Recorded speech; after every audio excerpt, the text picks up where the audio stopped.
Indramayu. Selamat pagi tentunya kepada Bapak dan Ibu seluruh peserta Goes for Change. Salam sehat untuk kita semuanya. Tapi sebelum kita mulai sesi talk show ini, perkenalkan saya Rachel Solisa yang akan menjadi moderator untuk sesi talk show kali ini. Dan tentunya nanti kita akan mendengarkan tentunya pemaparan yang sangat bermanfaat pastinya untuk kita. Dr. Andika Rastati SPKO, dokter spesialis kedokteran olahraga. Boleh berikan tepuk tangan? Halo dokter, apa kabar semuanya hari ini? Sehat semuanya? Oke. Baiklah, tentunya terima kasih untuk kehadirannya di acara talk show Goes for Change, Goes Komunitas Kesehatan Indonesia. Dan kita akan memulai langsung saja sesi talk show kita untuk hari ini mengenai tema sehat, peduli bersama untuk kesehatan dan lingkungan. Dan untuk pembicara, mungkin sebelum beliau memulai, saya ingin membacakan terlebih dahulu tentang beliau. Jadi narasumber pertama kita ialah Dr. Ardini Rasanegara MPH, Kepala Departemen Ilmu Kesehatan Masyarakat Fakultas Kedokteran Universitas Padjadjaran, yang akan menyampaikan mengenai pentingnya perilaku hidup bersih dan sehat atau PHBS dalam perspektif pengurangan risiko.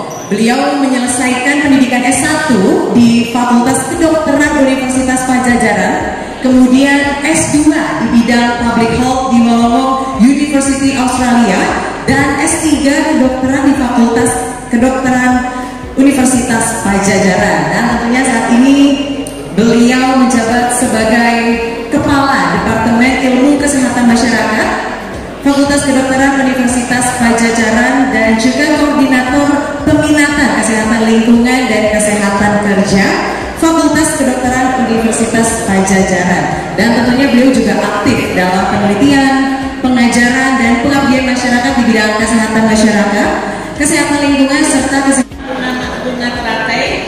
Ya, kemudian ada Kujang itu lambang ketahanan. Jadi di sini komunitas kesehatan Indonesia kita harus sehat.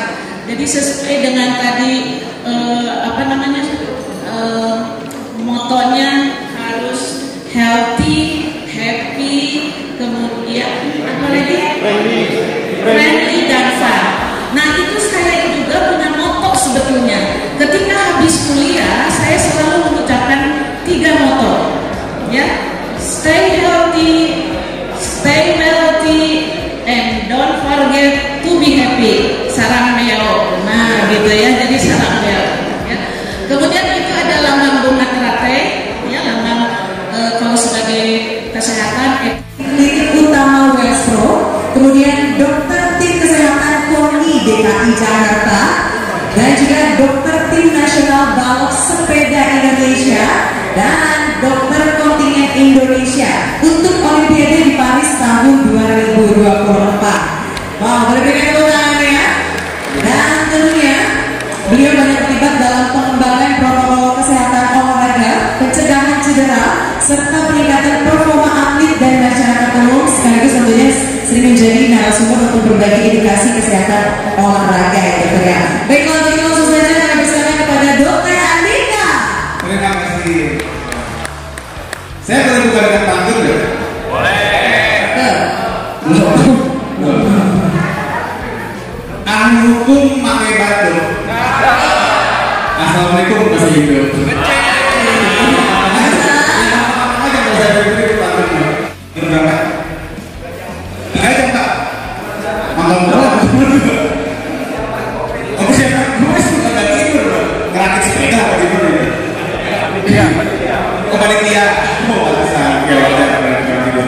Tapi gini, saya pengen ngingetin jangan sampai kita olahraga rajin tapi tidurnya kurang. Karena sesungguhnya tidur itu adalah momen atau fase di mana tubuh beregenerasi, recovery, pemulihan dari goesan kita. Apalagi kalau goesan jauh gitu ya. Jadi berapa jam tidur yang dianggap cukup? 7, 8 jam, minimal bahkan 7. Tapi saya mau ingetin, tidur bukan cuma kuantitas, tidur juga soal kualitas. Jadi saya izin mengingatkan, kalau di sini ada nggak yang tidurnya ngorok? Itu hati-hati tuh, ngorok itu merusak kualitas tidur. Apa apalagi yang produknya udah level dewa Pak. Karbol semua, produknya mana nggak ada, jadi harus diseimbangkan. Terus juga tadi kesehatan mental itu juga harus dijaga. Jangan, kalau kata dokter Anidi, jangan sampai bawa stres ya dok. Nah, cuma satu nih yang kelupaan belum masuk, hindari rokok ya, itu juga. Nah, tadi saya happy banget di Mas Ego tadi begitu angkat tangan yang jadi kalau kata ada survei yang bilang katanya kita 75% di Indonesia rokok ya. Iya, berarti surveinya bukan di Mas Ego gitu. Karena di sini nggak banyak. Ya, kalau bicara olahraga yang memang benar-benar membugarkan fisik kita, sebisa mungkin kita ukur. Sepeda itu kan maksudnya kardio, ya. Dan olahraga kardio diukur dengan cara mengukur denyut nadi. Zaman sekarang udah jam tangan pintar udah banyak, jadi udah pintar banget nih bisa mengukur denyut nadi. Tapi kalau jam tangannya belum pintar-pintar amat, ya udah manual mau kita mengukur sendiri gitu. Ya jadi memang baiknya kita bisa pantau gitu. Ini boleh di next aja sampai habis, nggak apa-apa. Jadi kita mesti bisa membedakan antara habisin aja, nggak apa-apa. Ada yang namanya NEPA. NEPA itu tadi, ya segala aktivitas fisik yang capek, keringetan, iya. Tapi dia bukan olahraga. Contohnya aku udah tahu. Mohon maaf nih, seringnya ibu nih dalam ngomong saya. Nyapu betul Pak, nyapu ngepel. Dok, saya di rumah udah nyapu ngepel setiap hari. Gobius dan saya masih perlu olahraga. Nah itu perlu. Kenapa? Karena nyapu dan mengepel itu bukan olahraga. Kenapa nyapu ngepel bukan olahraga? Karena nggak ada biasa games. Nggak ada gitu. Lebih ke arah karena memang dia tidak terukur dan tidak tersentuh. Itu yang jadi masalah. Dia nggak tahu berapa nadinya pas nyapu ngepel. Jadi kita nggak bisa katakan itu adalah olahraga. Tapi dia hebat. Dia penting juga untuk dikerjakan. Nah, beda lagi yang namanya olahraga permainan. Di sini ada yang hobi badminton misalnya. Oke. Futsal. Durasinya aja. Karena jalan itu banyak banget faktornya. Kita bicara jalan menanjak atau turun. Kalau turun kan enak banget kayaknya mau berapa kilo juga nggak berasa. Belum bicara sepedanya. Sepeda kan beda-beda. Ada yang frame-nya berat dari besi. Ada yang frame-nya enteng banget tuh. Sekarang belum banyak frame enteng banget. Yang berat nyicilnya. Iya, kan begitu ya. Hukum sepeda begitu, makin enteng makin berat bayaran. Jadi kalau kita bicara dari segi bagaimana mendosis atau mengukur kardio, ya pakailah waktu. Kita mau coba untuk mengejar dalam satu hari, satu minggu totalnya minimal 150 menit. Dan kalau bisa, nah ini dia Bapak Ibu, kalau bisa frekuensinya disebar. Jangan cuma ngumpul pas weekend doang. Frekuensinya jadi kalau bisa pas weekend juga ada goesnya. Contoh kita misalnya mau bikin hari apa? Senin, Jumat, sama Minggu contoh. 3 kali seminggu. Kalau kita mau kejar 150 menit total, berarti per goes 50 menit. Berapapun kilometernya silakan. Kalau bisa bikin tiap hari kerja misalnya Senin sampai Jumat goes juga misalnya 5 kali seminggu, berarti cuma 30 menit udah cukup. Ya kalau lebih silakan kalau nggak ada masalah, mau sanggup. Jadi kejar di durasi. Oke, boleh next.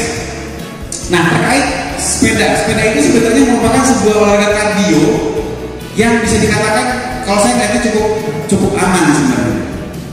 Aman dari segi satu, dia tidak tinggi impact. Jadi benturan-benturan, hentakan-hentakan di kaki itu nggak ada.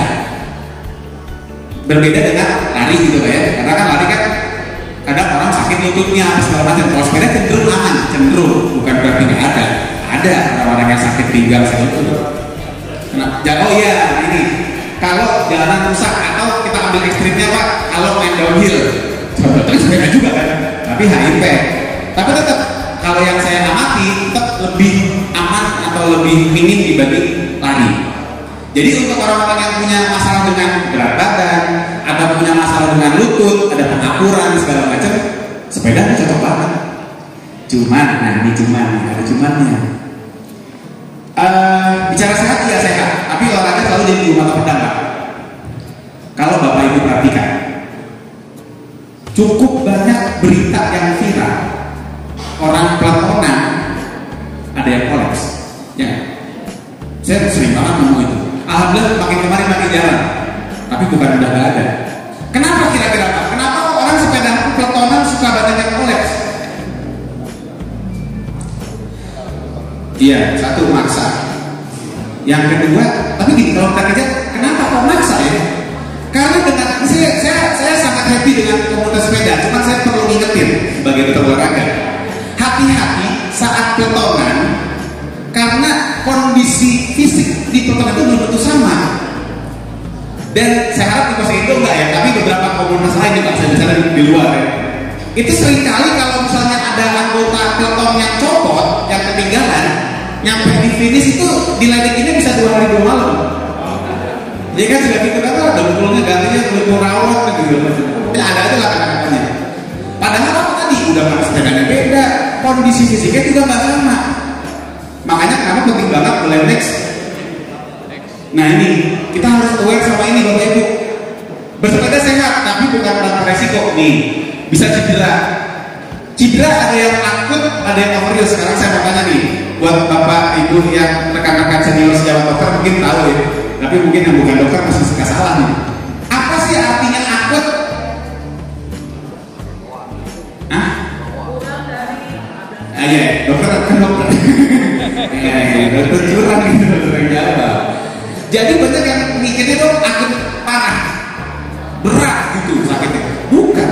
Akut itu artinya mendadak. Jadi kalau kita bicara cedera yang sifatnya akut, itu cedera yang sifatnya mendadak tiba-tiba cedera. Contohnya kalau sepeda apa? Nabrak, crash, ya keren oke lah bisa masuk. Nah, tapi kalau kita bicara yang overuse juga ada, jadi nggak ada kejadian apa-apa, tapi kok sakit ya. Paling sering yang saya amatin di timnas juga sama, itu lutut sama pinggang. Seringnya karena apa kira-kira? Satu, goesnya tiba-tiba langsung ekstrim, entah jalurnya nanjak segala macam, sama fittingnya nggak bagus. Fitting sepedanya nggak benar, terlalu tinggi, terlalu empuk, itu terlalu kecil frame-nya, itu bisa ngaruh banget. Nah, tapi ada lagi yang lebih ngeri, yang bukan cedera, yaitu sakit jantung, serangan jantung, mati jantung. Belum yang punya asma apa segala macam. Ya, oke boleh next. Nah ini jadi kalau kita mau cegah, sesuaikan beban latihan itu pelan-pelan naiknya. Jadi kalau misalnya baru punya baik sepeda kemarin, jangan buru-buru pengen touring. Jangan langsung gitu kan, apalagi pas COVID banyak banget gitu orang baru beli sepeda kemarin sore pengen langsung rencanain mau touring Jakarta Bandung. Bandungnya nyampe tapi di RSHS di IGD-nya. Karena apa ya itu akhirnya jadi nggak kuat ya udah mau gimana namanya fisik nggak kuat dipaksain. Terus tadi fitting ya, jadi selain kita bertahap sepeda juga kalau bisa kita fitting. Artinya jangan terlalu rendah saddle-nya, jangan terlalu kecil frame-nya. Bisa lihat tuh ada apa namanya postur ini memang sepeda road bike ya. Kalau pakai sepeda lipat agak beda lagi, dia lebih tegak sedikit. Ya, jadi kalau yang A itu dia saddle-nya ketinggian. Jadi begitu dia goes itu kakinya mesti sampai jauh banget. Jadi hipnya goyang-goyang gitu. Nah itu nggak bagus buat otot hip, bikin capek. Gitu. Untuk yang kanan bawah, yang sebelah kanan bawah juga sama. Dia begitu goes karena ada kelemahan otot, dia masuk ke dalam. Itu juga bikin lututnya sakit. Ya. Makanya kenapa gini Pak? Saya mau nambahin juga sekalian nih karena ada gambar yang kanan bawah. Yang namanya di sini ada yang nge-gym nggak? Gitu deh. Ada yang nge-gym nggak? Latihan otot. Gini, sepeda itu kan kardio, tapi tubuh kita nggak akan lengkap, nggak akan paripurna kebugarannya kalau kita nggak latihan otot. Ya, yang aerobik bahasa dulunya aerobik, sekarang kita belajar strengthening atau resistance. Jadi kalau kita bicara orang-orang yang nge-gym, yang latihan beban, jangan dipikirkan itu mah dia latihan nge-gym cuma supaya bisa pakai kaos ketat. Enggak. Ya ada sih yang begitu, ada ya, ada. Tapi yang namanya otot itu manfaatnya banyak banget, dari ngatur gula darah kita itu karena otot, lemak yang bakar juga otot kita. Termasuk ini nih supaya nggak cedera. Tadi supaya ngagowes kakinya nggak nyungsep ke dalam itu juga dengan latihan penguatan. Jadi kalau bisa jangan sampai nggak latihan beban. Apalagi yang udah maaf banget ya, yang sudah senior gitu ya, yang udah lama dengan KTP nih. Kalau bisa latihan otot, karena semakin kita berusia kan ototnya makin kecil, makin lemah, sayang banget itu kalau habis ototnya. Ya jadi kerjakan. Nah terus tadi jangan lupa recovery-nya. nutrisinya mesti seimbang, tidurnya mesti cukup. Next. Nah ini sedikit saya mau menyampaikan karena tadi ngomongin jantung. Mohon koreksi ya kalau ada yang mau ditambahin nih.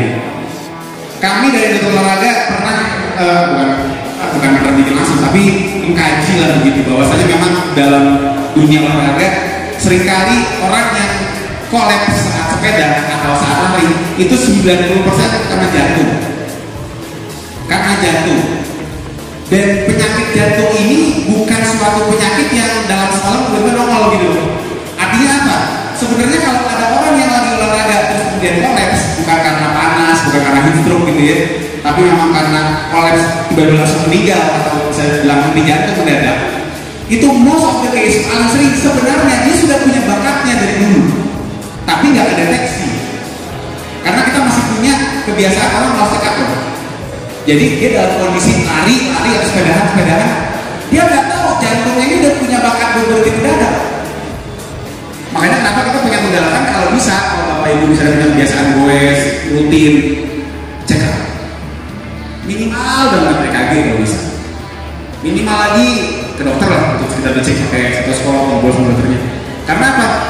Jangan sampai kita punya bakat, tapi kita nggak tahu.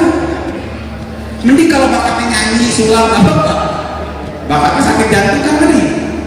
Makanya kenapa kita kalau bisa cek. Nah, tapi kalau misalnya belum sempat cek, nih saya pecahin gejala-gejala yang mungkin saja mengarah kepada kelainan jantung. Satu, pernah nggak kita lagi olahraga tiba-tiba ada nyeri dada di sebelah kiri?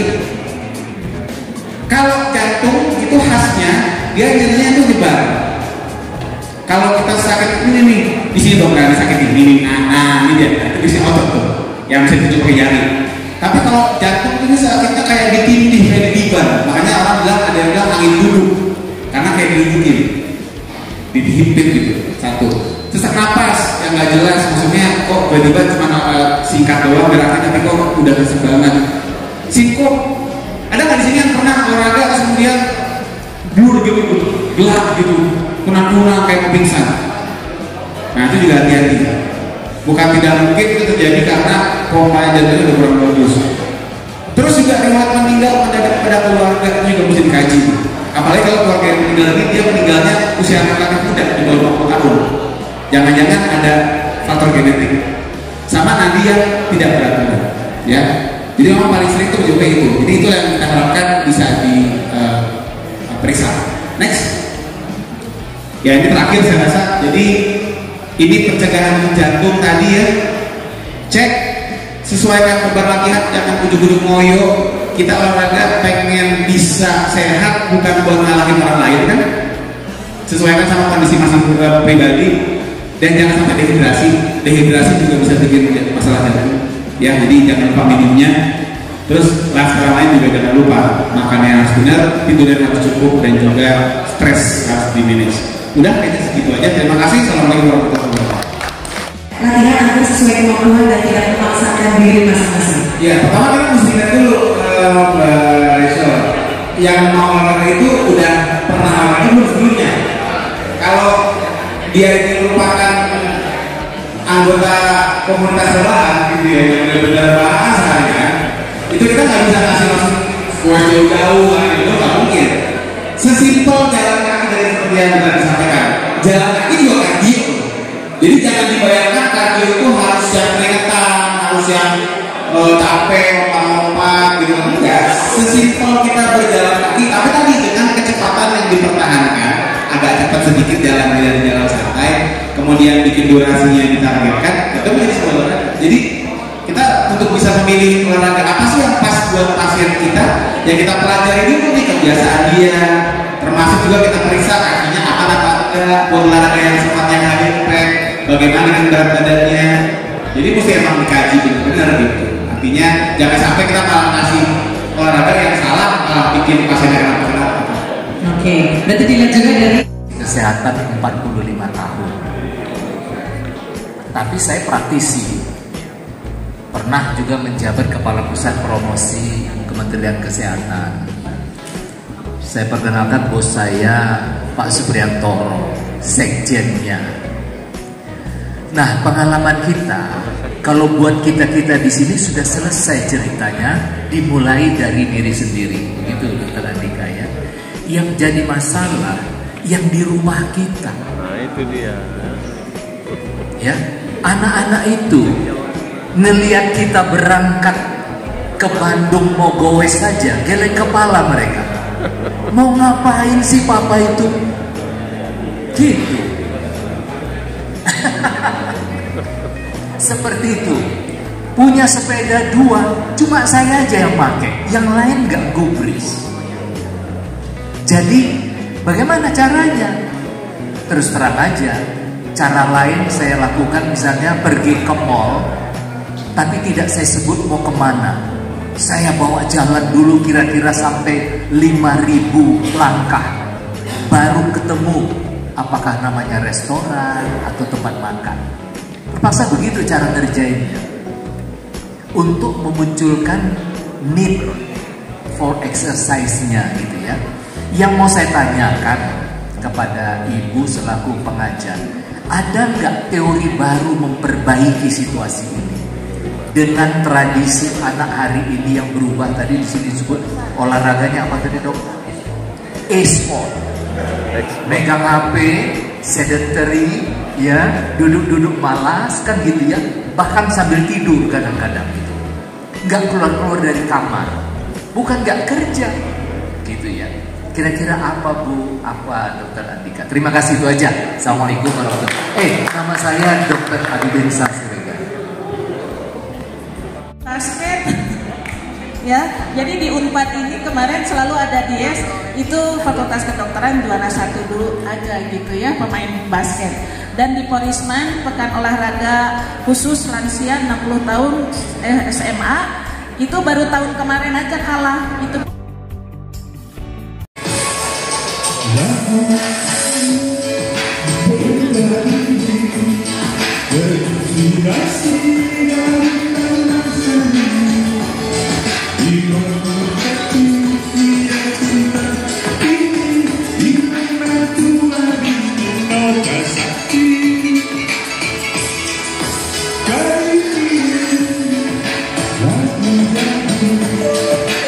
Dan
Sudah cukup Pak, satu lagu aja ini.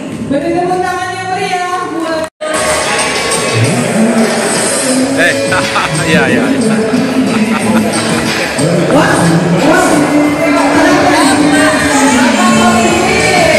Bapak Solihin.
Jangan